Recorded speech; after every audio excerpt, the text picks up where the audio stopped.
Bueno, creo que ya se ve. Si ven ustedes la imagen. Sí, profe. Sí.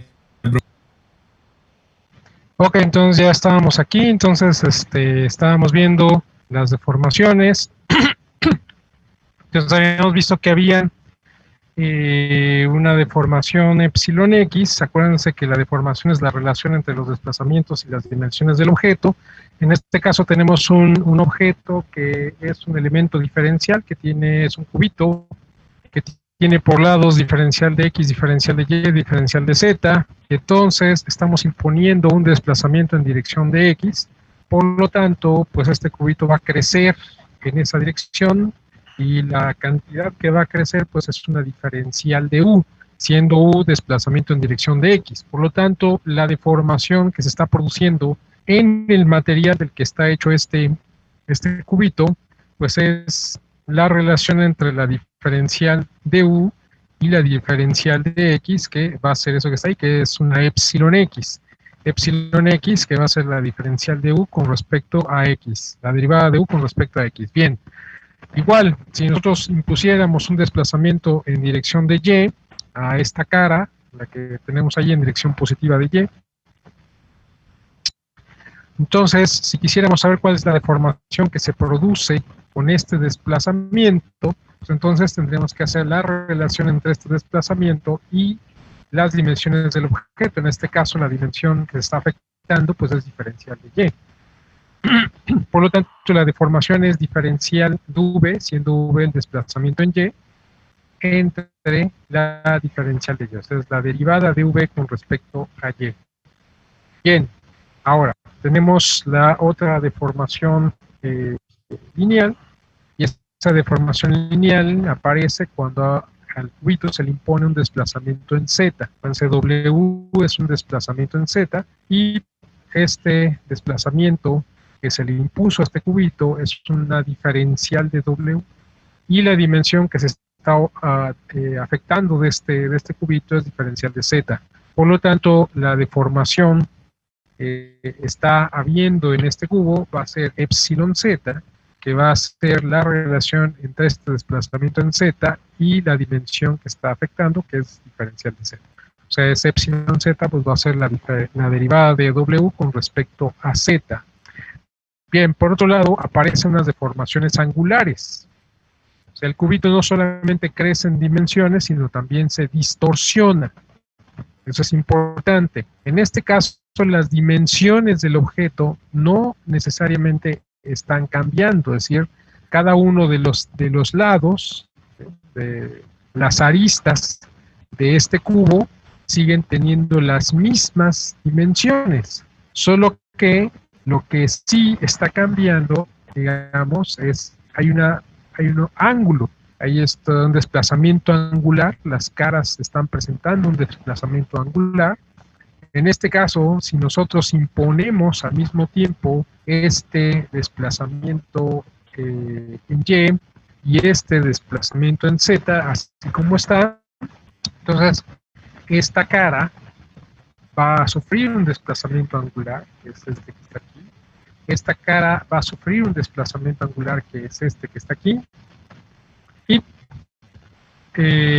el cubito se va a distorsionar de esta manera. Entonces, si nosotros hacemos la relación entre los desplazamientos y las dimensiones del objeto, entonces podemos cuantificar la magnitud de estos ángulos. Y esos ángulos, por un lado, va a ser la derivada de v con respecto a z, que está aquí, y por otro lado va a ser la derivada de w con respecto a y. Entonces, en realidad estamos sumando dos ángulos. Obviamente hay que recordar que estamos en una condición de desplazamientos pequeños.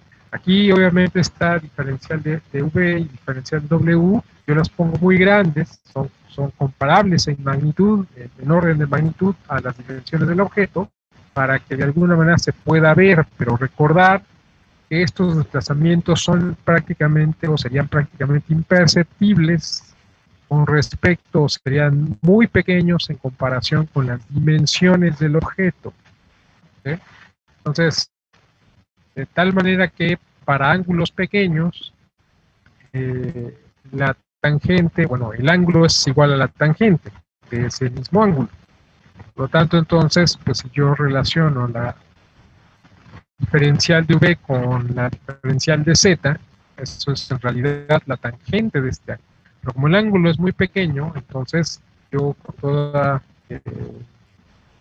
libertad puedo decir que esa tangente es igual al ángulo. Lo mismo aparece acá. Entonces aquí se forman estos dos ángulos, ¿no? Por lo tanto, la deformación angular que ocurre en el plano YZ va a ser igual a la suma de estos dos ángulos, de este ángulo y de este ángulo que está aquí. Bien. Ahora, si nosotros analizamos lo que está pasando en otro plano, tenemos el plano XZ. Entonces aquí se impusieron al mismo tiempo este desplazamiento en X y este desplazamiento en Z. Y el objeto está aquí, no cambió de dimensiones, sino que se distorsionó. O sea, hay las caras sufrieron un desplazamiento angular.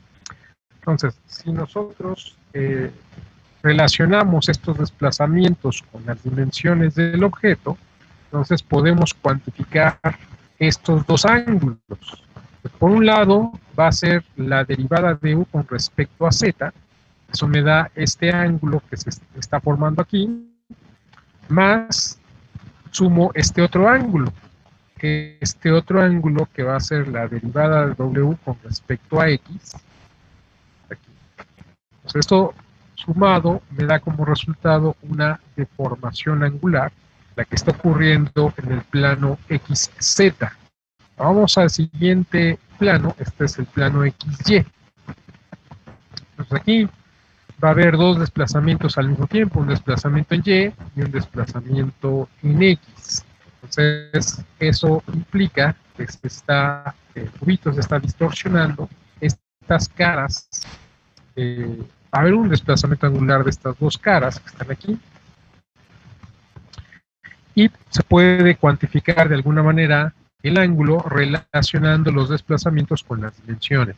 En este caso, este ángulo que está aquí va a ser la derivada de V con respecto a X, y este ángulo que está aquí va a ser la derivada de U con respecto a Y. Por lo tanto, sumando estos dos ángulos, lo que me queda es la deformación XY. Bien, entonces, esas serían las 6 componentes del tensor de esfuerzo, del tensor de deformaciones, perdón, es decir, cualquier estado de deformación en el material del que está hecho este cubito podría estar determinado por estas 6 componentes de deformación: epsilon X, epsilon Y, epsilon Z, gamma YZ, gamma XZ y gamma XY. ¿Sí se entiende? Entonces ya vimos, ahora todo esto está ocurriendo en un punto de coordenadas X, Y, Z. Porque recordemos que nuestro elemento representativo de volumen es un elemento diferencial, o sea, infinitesimalmente pequeño, de tal manera que lo podemos asociar a una posición en el espacio. Esa posición es el vector de coordenadas X, Y, Z, es decir, la posición de un punto del dominio de una pieza, de un objeto, de un elemento estructural. Entonces, ahí en ese mismo punto habría un tensor de esfuerzos, que ya lo vimos, que tiene 6 componentes, ya vimos cuáles, y también habría este tensor de deformaciones en ese mismo punto. Hasta aquí, dudas. No, profe. Bien, entonces voy a dejar de compartir esta pantalla y voy a compartir otra.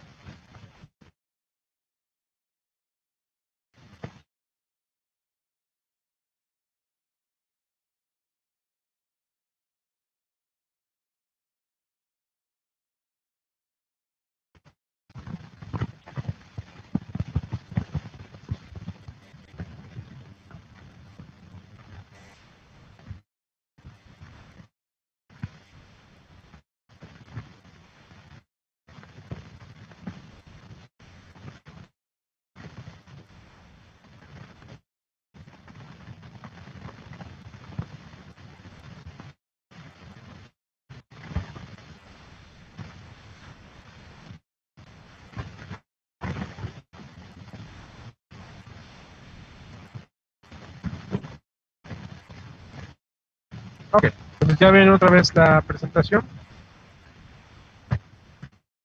Sí.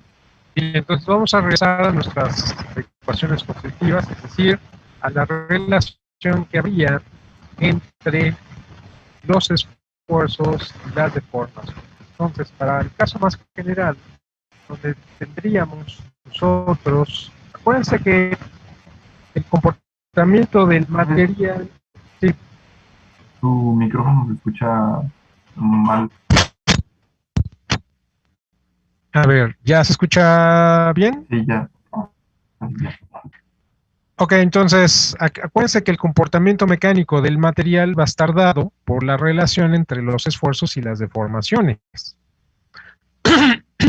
Pero obviamente eso significa que tenemos que hallar una relación entre el tensor de esfuerzos y el tensor de deformaciones. Si el tensor de esfuerzos son, o lo podemos representar, sabemos que es un tensor de orden 2, pero lo podemos representar como un vector que tiene 6 componentes, y el tensor de esfuerzos también es un tensor de orden 2, pero lo podemos representar como un vector que tiene 6 componentes. Entonces, tanto el tensor de deformaciones como el tensor de esfuerzos los podemos representar por estos dos vectores de 6 por 1. Si nosotros queremos encontrar la relación que hay entre los esfuerzos y las deformaciones, entonces necesariamente necesitamos en medio de los dos otro tensor, que en este caso lo podemos representar como una matriz, pero sabemos que es tensor de orden 4, y esta matriz que está aquí va a ser necesariamente de 6 por 6. Ahora, este tensor que está aquí en medio tiene la característica que es simétrico. Esta matriz de 6 por 6 en realidad tendría 36 componentes. Sin embargo, como es simétrica, entonces ya sea que yo pudiera encontrar todos los elementos de la diagonal principal, o todos los elementos que están arriba de la diagonal principal, o la diagonal principal y todos los elementos que están abajo de la diagonal principal, y ahí me quedarían 21 elementos. Ahora, aquí, sí, entonces asumimos que este tensor está formado por todas estas componentes. Ya vimos que no todas son independientes, son 21 elementos los que en realidad necesitamos para reconstruir los 36 elementos de esta matriz, ¿sí? Entonces asumimos que estos elementos de esta matriz van a ser constantes y que entonces van a ser independientes tanto del esfuerzo como la deformación. Entonces estamos asumiendo que el material se va a comportar de una manera lineal elástica. Esto que ustedes están viendo aquí, lo que nos representa es una combinación lineal. Entonces, una combinación lineal quiere decir que la variable dependiente, en este caso, cualquiera de las componentes del tensor de deformaciones, va a ser algo constante por una de las componentes del tensor de esfuerzos, que en este caso puede ser sigma x, más algo por sigma y, más algo por sigma z, más algo por tau yz, más algo por tau xy, más algo por tau xy, perdón, xz, más algo por tau xy. Entonces, eso lo que me representa es una combinación lineal. O sea, eso no es difícil verlo, o es difícil imaginárselo, porque se requieren más dimensiones de las 3 dimensiones para poder visualizarlo. Sin embargo, esta combinación lineal proyectada en cada uno de los planos, es decir, aquí se formarían muchos planos, Es decir, por ejemplo, en el plano epsilon x contra sigma x, en el plano epsilon y contra sigma x, o en el plano epsilon z contra sigma x, lo que ustedes verían serían líneas rectas. Y obviamente la pendiente en cada uno de esos planos correspondería a cada una de las constantes que forman este tensor que está aquí, que es de orden 4 y que me dice el comportamiento del material. Ahora, como en este caso tenemos la variable independiente que son el tensor de esfuerzos, las componentes del tensor de esfuerzos, y la variable dependiente son las componentes del tensor de deformaciones. Entonces, a la matriz que me queda aquí en medio, que me dice el comportamiento, vamos a llamar que es una matriz de flexibilidad. Yo podría invertir este sistema y dejar como variable independiente al tensor de deformaciones, a las componentes del tensor de deformaciones, y poner como variable dependiente al tensor de esfuerzos, o sea, las componentes del tensor de esfuerzos, es decir, invertir pues el sistema, y entonces lo que obtendría sería esta matriz, que también sería obviamente de 36 elementos, pero yo sé que solamente 21 son independientes. Esta matriz sería la matriz de rigidez, sería esta matriz C. Bien, entonces, este sería el caso más general. Obviamente, cuando tenemos un material anisotrópico, pues ahora, es importante identificar que para que yo pueda hacer esa operación, que está indicada ahí cualquiera, ya sea en esta forma o vista en esta otra forma, yo tengo que tener proyectados todos los tensores que intervienen, los 3 tensores, en el mismo sistema de ejes coordenados. En este caso, son los ejes de nuestro elemento representativo de volumen, pero yo podría cambiarlo. Es decir, si yo en el mismo punto tomara como referencia un sistema de coordenadas x2, y2, z2, pues entonces los valores numéricos de todos estos 3 tensores cambiarían. Sin embargo, no estoy cambiando de tensores, serían los mismos tensores, pero estarían proyectados en otro sistema de ejes coordenados. Es lo mismo que pasa con un vector. Ustedes tienen un vector que les representa, por ejemplo, una fuerza, y si ustedes proyectan ese tensor en otro sistema de ejes coordenados, pues sus componentes van a cambiar, pero eso no significa que estemos hablando de otro vector, sigue siendo el mismo vector, porque tendría la misma magnitud,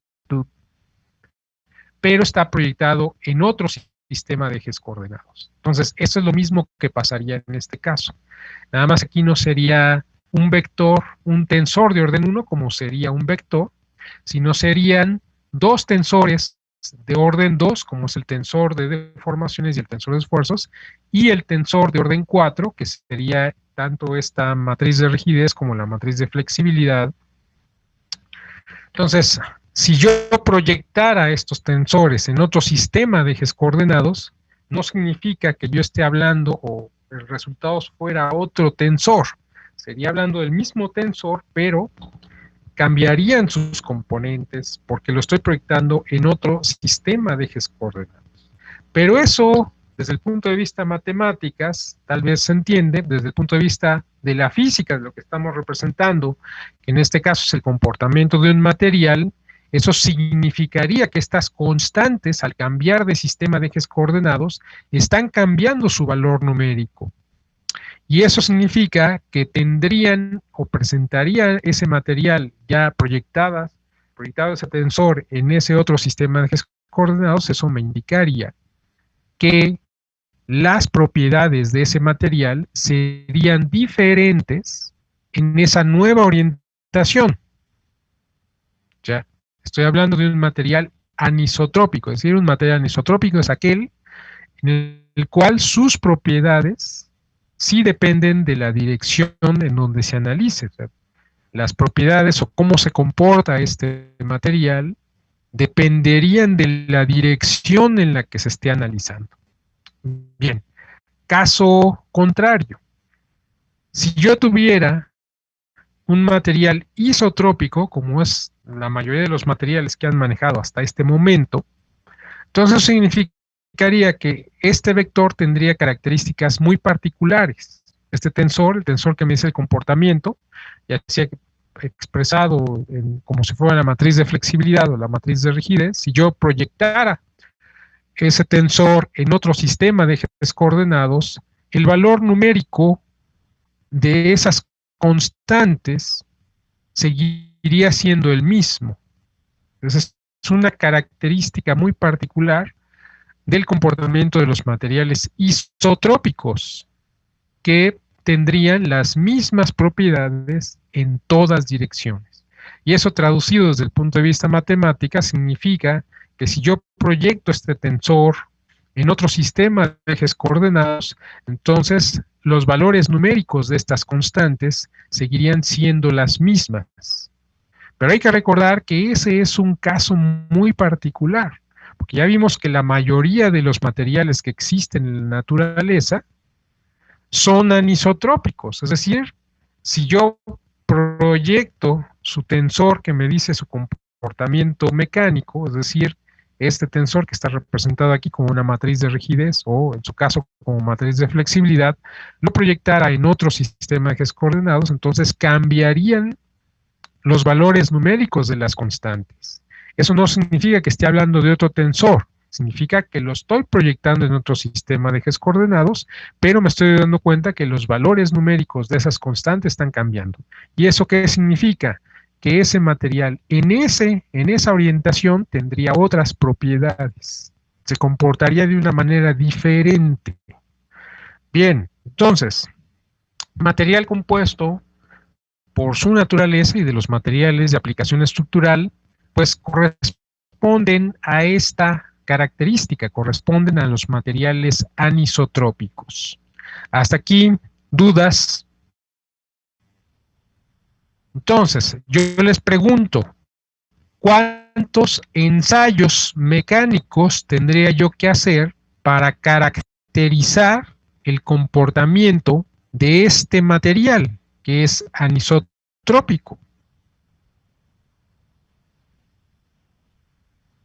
sea, la misma ecuación se los está diciendo, nada más que obviamente, pues eso hay que leerlo correctamente.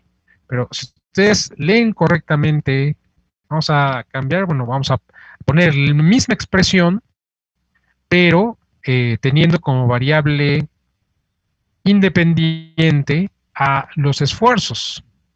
O sea, es la misma ecuación, me describe el mismo comportamiento, nada más que aquí estoy haciendo que la variable independiente sean los esfuerzos y la variable dependiente sean las deformaciones. Pero estamos hablando de el mismo material, estaríamos hablando de la inversa del mismo tensor, ¿sí?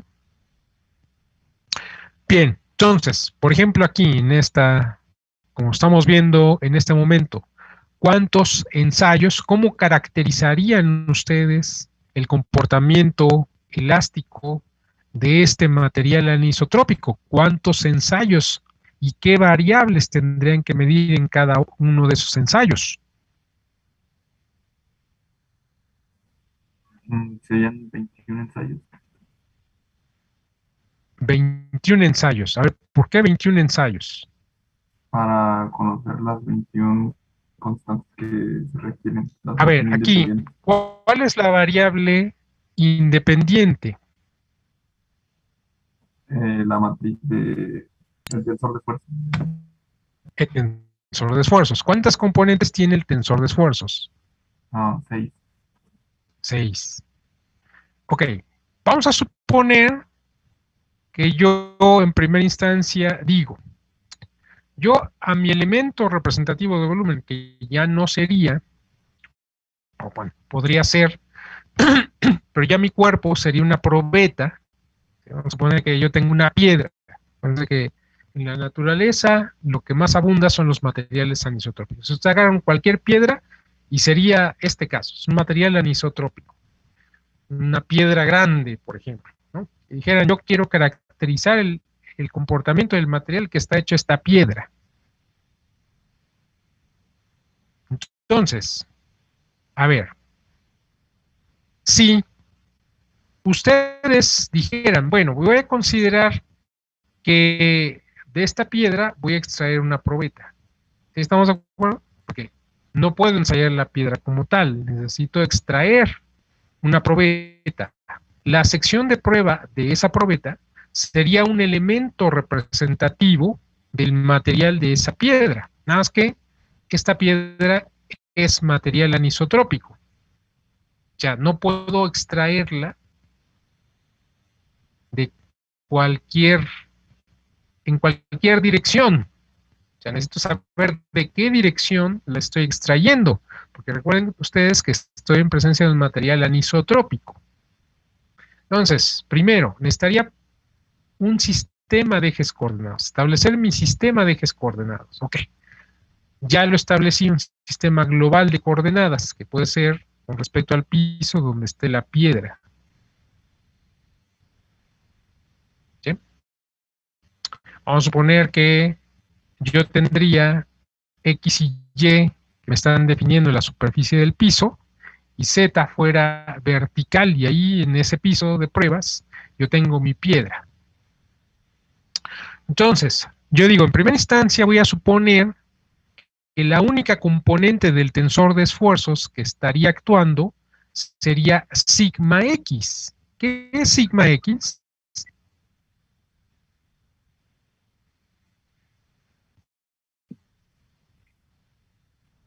La deformación en el eje X. No, no, no, no, no, no, no, no, no, no, no. ¿De qué estamos hablando? Esfuerzo X. O sea, sería un esfuerzo normal sigma X. O sea, es un esfuerzo que va en qué dirección? A ver, El eje X. En el eje X. Ok, entonces yo estoy considerando, ¿sí?, que la única componente que va a haber sería sigma X. ¿Estamos de acuerdo? Las demás van a ser cero. Entonces, quiere decir que a la sección de prueba de mi probeta, yo tendría que asegurar que en el material de la sección de prueba de mi probeta, lo único que haya fuera un sigma X. Pero sigma X, ¿cómo lo?